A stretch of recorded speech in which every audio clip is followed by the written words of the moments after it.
অনেক দিন ধরে ইচ্ছা ছিল যে আমার ঘরের এই জানলাগুলো একটু নতুন করে সাজিয়ে তোলার। মাথায় এলো গ্লাস পেন্টিং করার, কিন্তু সেভাবে সাহস করে উঠতে পারছিলাম না, কারণ এর আগে আমি কখনো গ্লাস পেন্টিং ইউজ করিনি। তবে মাথায় যখন এসে গেছিল আমায় আর আটকায় কে, মনে কিছুটা ভয় আর অনেকটা সাহস নিয়ে নেমে পড়লাম এই জানলার কাজগুলো কালার করতে।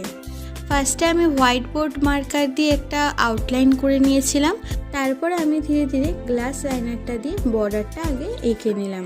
তবে এটা করার সময় একটা জিনিস বুঝলাম, এই লাইনারটা যতক্ষণ না শুকোবে ততক্ষণ কিন্তু পেইন্টটা করা যাবে না, মানে এই রঙগুলো অ্যাপ্লাই করা যাবে না, কারণ গ্লাস লাইনারটা কাঁচা থাকলে এই রঙটা আর এই লাইনারটা পুরোটা মিশে যেতে পারে। বেশ অনেকটাই করার পর মনে হলো যে এই ধারগুলোতে আমি এইভাবে ডিজাইন করতে পারি। তবে কাজ কিন্তু এখনো পুরোটা কমপ্লিট হয়নি, পুরো জানলাটা কমপ্লিট হয়ে গেলে তোমাদের অবশ্যই দেখাবো।